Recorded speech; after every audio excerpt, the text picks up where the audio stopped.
talk to you about anatomy of appendix.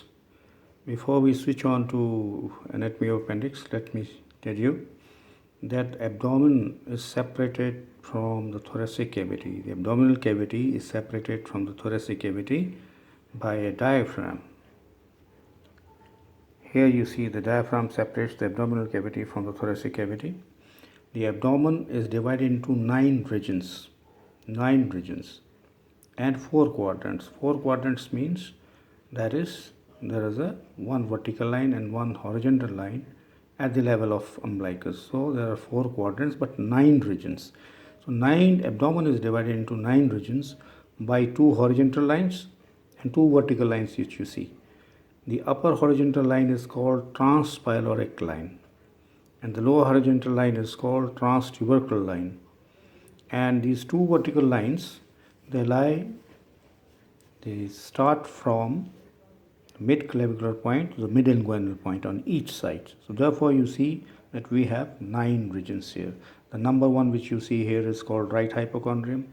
Number 2 is called epigastrium. And number 3 is called left hypochondrium. Similarly, number 4 is right lumbar region. Number 5 is the umbilical region. Number 6 is the left lumbar region. Number 7 is the right iliac fossa. Number 8 is hypogastrium. And number 9 is left iliac fossa. Now in this region, you see all these 9s we call regions. Generally, you'll find the pain of gallbladder. The gallbladder is sited in the right hypochondrium and the undersurface of the liver. Number 2 is the location, of course, the liver extends right from right hypochondrium, epigastrium, and below the diaphragm, below the thoracic cavity. And this is number 2, you'll find stomach and duodenal pain also in the epigastrium. Number 3 is for the spleen. Generally, when there is a splenic enlargement, you can feel the splenic lump in the left hypochondria, number 3. Number 4 and 6 on each side are for the right and left kidney. Number 5 is the central part of the abdomen around umbilicus, where the pain which originates from the disease of small intestine, they are appreciated. And also the pancreas lies in retroperitoneal part of the abdomen, in the behind is the stomach in the umbilical region. Number 7 is called right iliac fossa, and this is the place for cecum and the terminal part of the ileum, and at the junction of ileum with the cecum you have the appendix. So appendicular pain generally is appreciated in the right iliac fossa.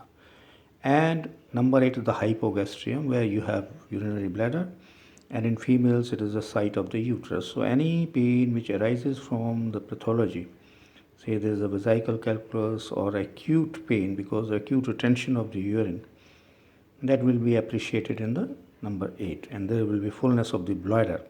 If there is a fullness of the bladder, the patient has intense desire to pass pain, and this distended bladder is tender, so that definitely it arises from it is of the bladder region.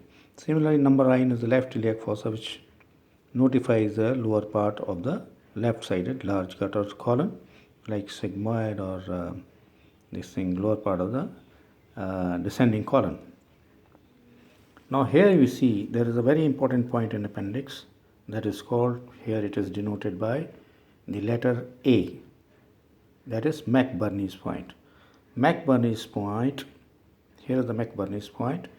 So McBurneys point is the site of appendicular pain, and this is the site for ileocecal junction in the right iliac fossa.